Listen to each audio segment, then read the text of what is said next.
This week, I'm talking about the suck it up culture I inherited from my immigrant parents, how it shaped me as a leader, and the two expensive mistakes I made trying to unlearn it. Stick around for more good vibes leadership. Hey there, I'm Bernadette Smith. Whether you're in between meetings or on a quick commute, welcome to Good Vibes Leadership. This show focuses on playful, inclusive leadership through micro lessons you can actually use. My goal is to help you connect authentically with your team and clients and create a world where everyone actually wants to show up. Lead with joy, build for everyone. Let's go. Hey there, welcome back to Good Vibes Leadership. I'm Bernadette Smith. I'm CEO of Equality Institute, and this is the show where we find the leadership lesson in the everyday moment. This week's story starts with my parents. My parents were immigrants from Ireland. They came over in the 1950s. They met here in New York City, and I was born 20-something years later, the youngest child. My parents were really hardworking, and they had absolutely zero tolerance for complaining. And I kind of get it. My dad was the oldest of 11. He left home when he was 14. They had a really small house, so he had to go earn money for the family. My parents' philosophy was pretty simple because of those types of experiences. Others always have it worse. Be grateful for what you have. Don't complain. Suck it up. They actually never use those terms, suck it up. That's sort of my perception of their message was suck it up. My older sister, the oldest in the family, she even had a name for people who complain too much. She called them windy whiners. And I never wanted to be a windy whiner. So without even realizing it, I became a suck it up leader. And that's where things get interesting. Okay, so think about a cycle of distrust. It starts with silence because nobody brings problems to the leader because the leader's vibe is figure it out. So the team member does try to figure it out, or maybe they do figure it out. But then when something goes sideways, whether it's a missed deadline, a disappointed client, any kind of dropped ball, the team member kind of covers up or they minimize it because bringing a problem forward doesn't always feel safe to a suck it up leader. So then the leader finds out late or finds out from the client, and now there's a mess and an excuse, and the trust starts to erode. And then the next time something goes wrong, the team is even less likely to say something early because the last time didn't go so well. So that's the distrust cycle. And I have been the leader in that cycle. I have been the one that was not trusted by my team to handle problems well. I've essentially said, suck it up. And by the time the cycle was over, I didn't trust the people on my team either. I didn't create the safety for people to bring me the problems early on. So I kept having to clean up messes later on. And then that all led to turnover, tension, people leaving, and me pretty confused as to why. And I consider myself a very good leader. But I had defined leadership as execution, as vision.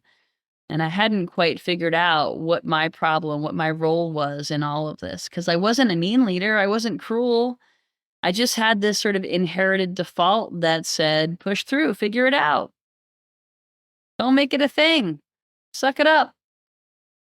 And that led to the people on my team not really feeling seen, just kind of managed.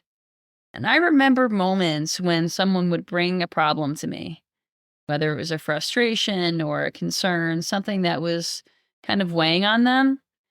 And I'd listen just long enough to try to propose a solution, a fix. I am really good at fixing things. And I kind of realized when that started happening in my relationships as well, that I needed to not be so much of a fixer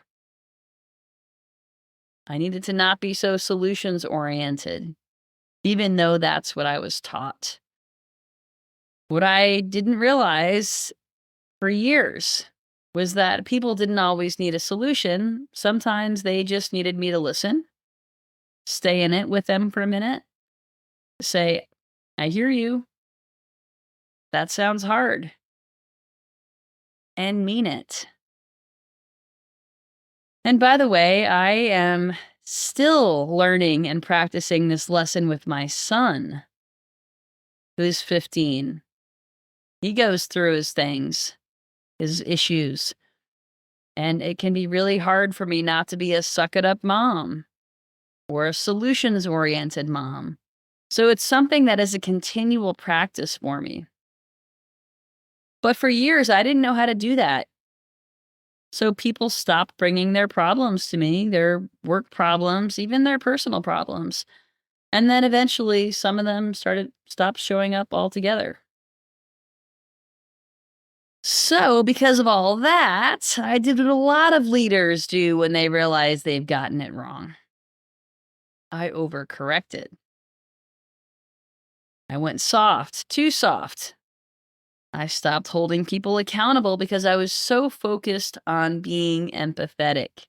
I didn't want to be the suck it up leader anymore, so I went all the way to the other side, which meant that I gave people a little more grace than the situation called for. I let some things slide that I should have addressed. All of this because I was trying to be understanding, but what I was actually doing was avoiding the discomfort of a hard conversation. And then what happened? I got taken advantage of. My accountability slipped. Deadlines, a little fuzzy. Everything was a little more soft. And then some people on my team, good people, people I really liked, they started coasting because I set the standard that coasting was fine. And all of this stuff is on me as a leader. So the lesson there for me was that empathy without standards, empathy without accountability, isn't actually kindness. It's just a different way of letting people down.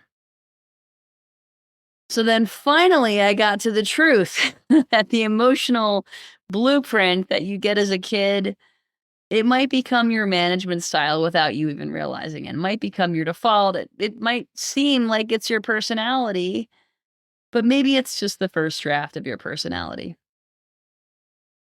And I think the real leadership work here is figuring out what parts of all of that stuff that we've inherited we want to keep, what parts are important to release, and to be mindful when we've sort of swung too far in the other direction.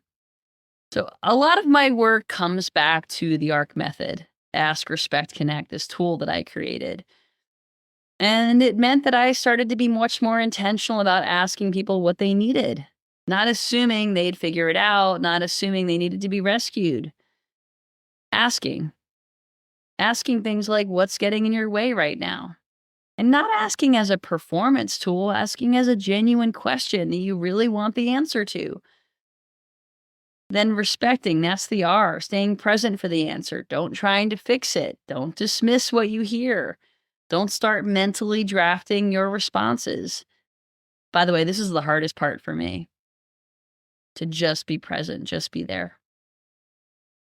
And then the C is connect. That's about following through. Connect what you heard to real action or real standards or real opportunities to further the conversation.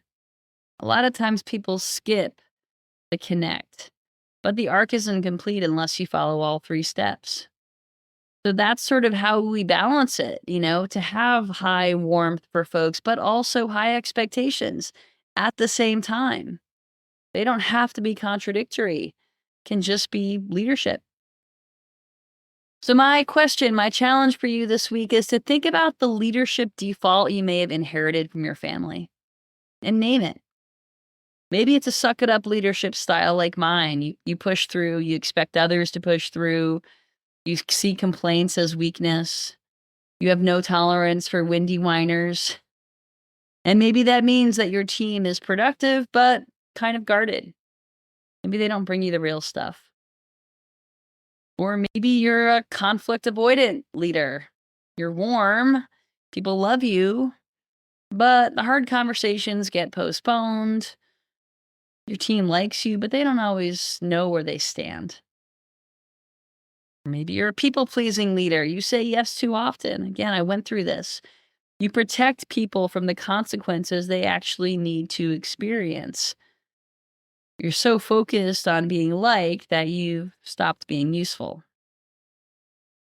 Or maybe it's something else entirely. Maybe you're a perfectionist leader, or you're an over-explainer when you talk over things instead of coaching people through it.